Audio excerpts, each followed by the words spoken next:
612년 1월 수나라의 113만 대군이 오늘날 베이징에 있는 탁군에 집결했습니다. 수양제는 100만 대군을 동원함으로써 크게 두 가지 효과를 노렸던 것 같습니다. 만천하에 위세를 과시할 수 있었던 건 물론이고 고구려와 싸우기도 전에 항복을 유도할 수도 있었습니다. 하지만 대군을 동원하는 데에는 치명적인 약점이 있었습니다. 워낙 병사가 많았기 때문에 전쟁이 길어질수록 식량 문제가 발생할 수밖에 없었습니다. 실제로 이후 수나라군은 보급 문제로 발목을 잡히게 됩니다. 수나라군은 우중문과 우문술이 지휘하는 본진과 내호하가 지휘하는 약 7만의 수군으로 나뉘었습니다. 본진이 고구려의 방어선을 뚫고 평양성까지 진격하면 수군도 바다를 건너 본진과 합류한다는 계획이었습니다. 한편 오래전부터 수나라의 침략을 예상하고 있던 고구려는 병기를 수선하고 곡식을 축적하는 등 미리 전쟁에 대비하고 있었습니다. 당시 고구려를 대표하는 인물로는 고구려의 26번째 왕인 영양왕과 을지문덕 그리고 훗날 왕위에 오르게 되는 건무가 있었습니다. 삼국사기는 영양왕에 대해 이렇게 기록했습니다. 풍채가 당당하고 호쾌했으며 백성을 편안하게 함을 자신의 임무로 여겼다. 영양왕은 을지문덕에게 군의 지휘를 맡겼는데 그의 출신에 대해서는 이상할 정도로 아무런 기록이 없습니다. 삼국사기에는 을지문덕이 용맹하고 지략이 뛰어났다는 기록이 전부입니다. 그래서 을지문덕의 출신에 대해서는 무수한 추측만 난무할 뿐 전쟁이 일어나기 전 그의 행적에 대해서는 알려진 것이 없습니다. 그래도 능력을 인정받아서였는지 당시에는 고구려군을 지휘하는 중책을 맡고 있었습니다. 612년 3월 탁군을 출발한 수나라군은 별다른 저항을 받지 않고 요하에 도착했습니다. 하지만 요하 건너편에서 고구려군이 모습을 드러냈습니다. 그리고 얼마 후 요하를 건너려는 수나라군과 도하를 저지하려는 고구려군 사이에서 첫 번째 충돌이 일어났습니다. 수양제는 강을 건너기 위해 부교 3개를 만들게 했는데 길이를 잘못 재서였는지 다리가 건너편 언덕에 살짝 미치지 못했습니다. 어쩔 수 없이 수나라군은 강으로 뛰어내려 고구려군을 공격해야 했습니다. 하지만 유리한 고지를 선점하고 있었던 고구려군이 승리를 거뒀고 수나라 쪽에서는 여러 장수들이 전사할 정도로 큰 피해를 봤습니다. 수나라군은 포기하지 않고 다시 부교를 만들어 고구려군을 공격했습니다. 그리고 이번에는 수나라군이 수적 우위를 앞세워 승리를 거뒀습니다. 이때 고구려군 10,000명이 전사했다고 하는데 인구가 부족했던 고구려 입장에서는 뼈아픈 패배였습니다. 요하를 건넌 수나라군은 기세를 몰아 요동성으로 진격했습니다. 고구려는 요하를 앞에 두고 여러 개의 성으로 이루어진 방어선을 구축했습니다.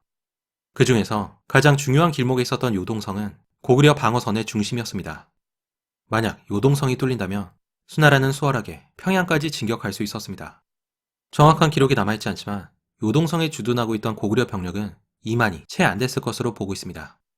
성의 주민을 모두 투입한다 해도 최대 병력은 5만을 넘지 않았을 겁니다. 그 정도 병력으로 수나라군을 상대하는 건 사실 말이 되지 않았습니다. 하지만 승리를 너무 낙관한 나머지 수양제는 치명적인 실수를 저지르게 됩니다. 수양제는 장수들에게 군사 결정을 내리기 전에 반드시 자신에게 보고하게 했습니다. 그런데 문제는 수양제가 머문 곳이 요동성에서 멀리 떨어져 있었다는 것이었습니다. 그래서 수나라군은 신속하게 군사행동을 취해야 할 상황에서 행동이 더딜 수밖에 없었습니다. 그리고 이것은 반대로 고구려에는 크나큰 행운이었습니다. 요동성이 함락되려고 하자 성안 사람들은 항복을 청했는데 수나라군은 먼저 수양제를 찾아가 상황을 보고해야 했기 때문에 오랜 시간 아무런 행동도 취할 수 없었습니다. 그 틈에 고구려군은 다시 수비에 필요한 방비를 갖출 수 있었습니다. 그 후에도 이런 상황이 2-3번 반복되지만 수양제는 끝까지 문제를 깨닫지 못했다고 합니다. 금방 함락될 거라 생각했던 요동성은 그렇게 한 달이 훨씬 넘는 시간을 버텼습니다. 그러자 직접 요동성으로 행차한 수양제는 장수들을 꾸짖으면서 이렇게 말했습니다. 내가 여기 온 것은 바로 공들이 하는 일을 보고 그대들의 목을 배려함이오. 공들이 지금 죽음을 두려워하여 힘을 다하지 않으니 내가 공들을 죽일 수 없다고 생각하는 것이오. 그러자 여러 장수들은 목숨을 잃을까 두려워하면서 벌벌 떨었다고 합니다. 그 수양제는 직접 공격을 지휘했지만 요동성은 기적적으로 공격을 막아냈습니다. 요동성은 그 후에도 한 달을 넘게 버텼다고 하니 거의 3달 가까이 수나라군의 총 공세를 막아낸 것이었습니다. 100만 대군을 동원했는데도 요동성 하나를 함락시키지 못하자 수양제는 점차 조바심을 느끼기 시작했습니다. 식량은 빠르게 소진되고 있었고 수군과 평양을 협공하려던 계획에도 차질이 생겼습니다. 이 모두가 요동성을 함락시키지 못해 발생한 문제였습니다. 결국 수양제는 우문술과 우중문에게 30만 별동대를 주면서 직접 평양을 공격하게 했습니다. 하지만 이것은 무리수였습니다. 고구려의 방어선이 건재했기 때문에 별동대는 제대로 보급을 받을 수 없었습니다. 그래서 병사마다 무기뿐 아니라 100일치의 식량을 짊어져야 했는데 그 무게가 상당했던 것 같습니다. 결국 무게를 견디지 못한 병사들은 식량을 몰래 땅에 묻기까지 했습니다. 그래서 행군이 겨우 중간 지점에 이르렀을 때 군량이 이미 바닥을 드러냈다고 합니다. 하지만 별동대는 아직 믿는 구석이 있었습니다. 평양에 도착하면 수군으로부터 군량을 보급받을 수 있었기 때문이었습니다. 한편 당시 수나라 수군은 단독으로 평양을 공격하고 있었습니다. 원래 계획은 육군이 도착하는 걸 기다렸다가 함께 평양을 공격하는 것이었습니다. 하지만 수나라 본진이 요동성에서 시간을 지체하자 수군을 지휘하고 있던 내와는 단독으로 움직이기 시작했습니다. 고구려군이 수나라군을 공격하자 내와는 반격을 가해 고구려군을 격파했습니다. 내와가 기세를 몰아 평양성을 공격하려고 하자 곁에 있던 부장이 육군이 오기를 기다려야 한다면서 그를 말렸습니다. 하지만 승리에 도취된 내와는 듣지 않고 단독으로 평양성을 공격했습니다. 영양왕은 동생 건무에게 군의 지휘를 맡겼는데 그는 용맹과 무공이 매우 뛰어나다고 기록됐을 정도로 출중한 인물이었습니다. 건무는 내와와 싸우다가 거짓으로 퇴각하는 척하면서 적을 성안으로 유인했습니다. 수나라군은 성안을 약탈하느라 정신이 팔린 나머지 대열이 흐트러졌습니다. 그리고 이 틈을 타 미리 매복하고 있던 고구려군이 공격을 가하자 수나라군은 혼비백산했습니다. 이때 내와가 지휘하고 있던 4만 중에서 살아 돌아온 병사는 겨우 수천 명에 불과했다고 합니다. 이후 배 안으로 도망친 수군은 바다 어귀에 주둔하면서 다시는 싸울 엄두를 내지 못했습니다. 이로써 육군과 수군이 공동으로 평양성을 공격하려던 계획은 물거품이 됐습니다. 하지만 수나라의 별동대는 그 사실도 모르고 평양으로 진격해오고 있었습니다. 별동대가 접근한다는 소식이 들려오자 영양왕은 을지문덕을 보내 수나라군의 거짓으로 항복하게 했습니다. 하지만 을지문덕의 진짜 목적은 적진을 염탐하는 것이었습니다. 그에 앞서 수양제는 만약 왕이나 을지문덕을 만나게 되면 반드시 그들을 사로잡으라고 지시했습니다. 을지문덕을 만난 우중문은 그를 사로잡으려고 했지만 류사룡이라는 자가 강력하게 반대하는 바람에 그를 보내줬습니다.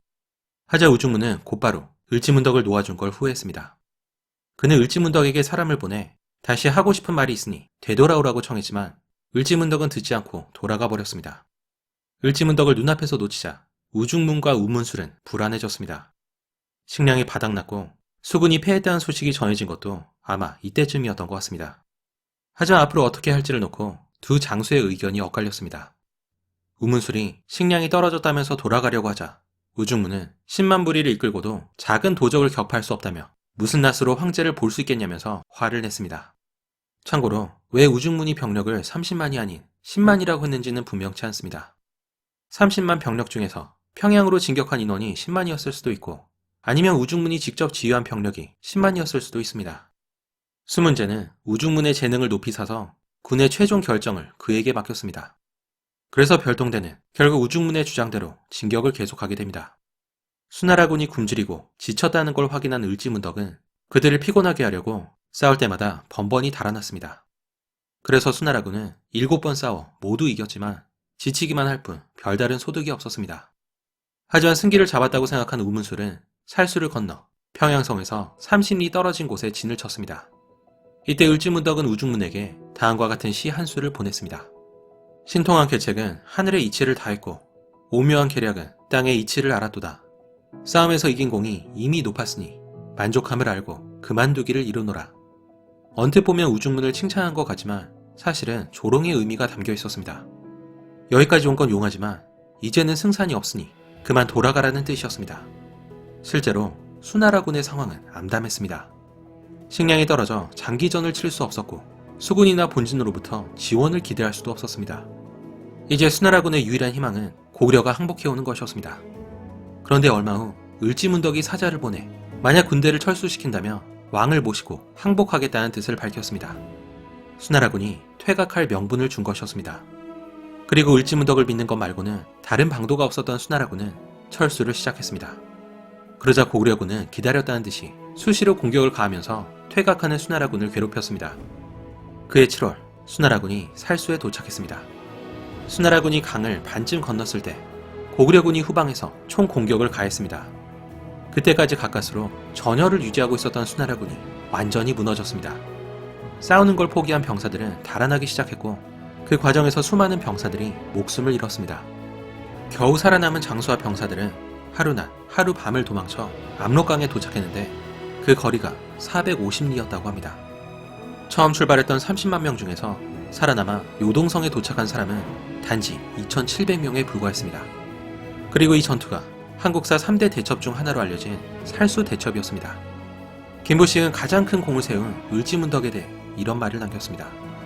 수양제가 요동전쟁에 출동시킨 병력은 전례가 없을 정도의 규모였다. 고구려는 한 귀퉁이에 위치한 작은 나라로서 능히 막아내 스스로를 보존하였을 뿐 아니라 적군을 거의 다 섬멸한 것은 을지문덕 한 사람의 힘이었다.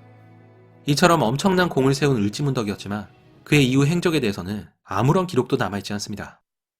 살수에서의 패전 소식이 들려오자 수양제는 크게 화를 내면서 모든 책임을 우중문과 우문술에게 뒤집어 씌웠습니다. 수양제는 또 을지문덕을 보내주라고 조언했던 류사룡을 차용했습니다. 하지만 사실 가장 큰 책임은 수양제 본인에게 있었습니다. 요동성을 함락시키지 못한 것이 모든 계획을 틀어지게 한 것이었습니다. 결국 더 이상 전쟁을 이어갈 수 없었던 수나라군은 막대한 피해를 입은 채 본국으로 돌아갔습니다. 명백한 고구려의 승리였습니다. 하지만 여기서 포기할 수양제가 아니었습니다.